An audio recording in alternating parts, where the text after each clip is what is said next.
નીટની પરીક્ષામાં સર્જાયેલા છબરડાને લઈને વિવાદ ચાલી રહ્યો છે ત્યારે સુરતમાં જીસીએસ પોર્ટલ પર વિદ્યાર્થીઓને થતી તકલીફોને લઈને નવું જે આંદોલન શરૂ થયું છે। એબીવીપી અને અખિલ ભારતીય વિદ્યાર્થી પરિષદ દ્વારા રાજ્યભરમાં જીસીએસ પોર્ટલને લઈને આંદોલન ચલાવી રહ્યું છે। ત્યારે આજે સુરતના વીર નર્મદ દક્ષિણ ગુજરાત યુનિવર્સિટી ખાતે એબીવીપીના કાર્યકરો દ્વારા તાળાબંધીનો કાર્યક્રમ કરવામાં આવ્યો હતો, જેથી પોલીસે કાર્યકરોની અટકાયત પણ કરી હતી। અખિલ ભારતીય વિદ્યાર્થી પરિષદ અને એબીવીપી દ્વારા આજે યુનિવર્સિટીમાં તાળાબંધી કરી વિરોધનો કાર્યક્રમ આપ્યો હતો। જીસીએસ પોર્ટલ પર આવતા વિવિધ પ્રશ્નો અને વિદ્યાર્થીઓને પડતી તકલીફોને લઈને વિરોધ પ્રદર્શન કરવામાં આવ્યું હતું। એબીવીપી દ્વારા રાજ્યવ્યાપી વિરોધ પ્રદર્શન કરવામાં આવી રહ્યું છે। યુનિવર્સિટીમાં 1 કલાક માટે તાળાબંધી કરવામાં આવી હતી। અન્ય જિલ્લાઓમાં જાહેર રસ્તા પર પ્રદર્શન કરી વિરોધ નોંધવામાં આવી રહ્યો હોવાનું એબીવીપી દ્વારા કહેવામાં આવ્યું હતું। એબીવીપી દ્વારા કહેવાયું કે શૈક્ષણિક વર્ષ 2024 રાજ્યની 15 સરકારી યુનિવર્સિટીઓમાં કોમન એડમિશન પ્રક્રિયા ચાલી રહી છે। આ પ્રક્રિયાના પહેલા દિવસથી જ વિદ્યાર્થીઓને વિવિધ તકલીફો પડતા આ કાર્યક્રમનું આયોજન કરવામાં આવ્યું છે। પ્રથમ રાઉન્ડના પરિણામમાં છબડા સામે આવ્યા હતા, જેથી સામાન્ય વિદ્યાર્થીઓને એડમિશનમાં ભારે તકલીફો ઊભી થઈ છે। લાયક વિદ્યાર્થીઓને એડમિશન લેવામાં તકલીફો પડી રહી છે। ખાનગી કોલેજીસ પોતાની મનમાની કરી હોવાના કિસ્સા સામે આવી રહ્યા છે। જીસીએસ પોર્ટલ પર અનેક ખામીઓ હોવાની ફરિયાદો ઉઠવા પામી હતી। जी नमस्ते, जहानवी पवार।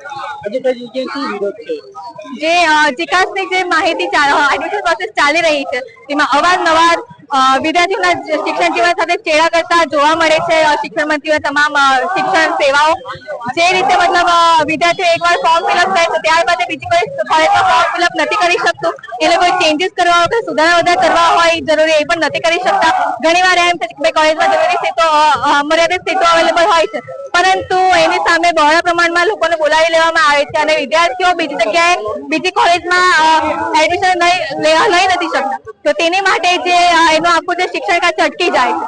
તો અખિલ ભારતીય વિદ્યાર્થી પરિષદને એ જ માંગણી છે કે મેરિટ કેટલું બહાર પડશે, કેટલા ઓન મેરિટના બહાર પડે છે, મેરિટ કેટલા ટકા અટક્યું છે, આગળની પ્રોસિજર શું છે, ક્યારે આ તમામ વસ્તુઓનો નિવારો આવશે। જે શિક્ષણ જગત જે ચેડા કરી રહ્યું છે વિદ્યાર્થી જીવન સાથે, એને અટકાવવા માટે અખિલ ભારતીય વિદ્યાર્થી પરિષદ આંદોલન કરી રહ્યું છે। આજે જીકાસ પોર્ટલ જે ગવર્મેન્ટ દ્વારા ચાલુ કરવામાં આવ્યું હતું વિદ્યાર્થીઓને એડમિશન માટે, તે એડમિશનમાં ઘણી બધી પ્રોબ્લેમો આવી રહી છે તથા ઘણા ગામડાઓ એવા છે જે ગામડાઓ સુધી જીકાસની માહિતી, જીકાસ શું છે, તેમાં પ્રવેશ પ્રક્રિયા કઈ રીતે કરવી તેની માહિતી પણ હજુ સુધી પહોંચી નથી। તેના બદલ અખિલ ભારતીય વિદ્યાર્થી પરિષદ દ્વારા આ આંદોલન પ્રક્રિયા કરવામાં આવી છે।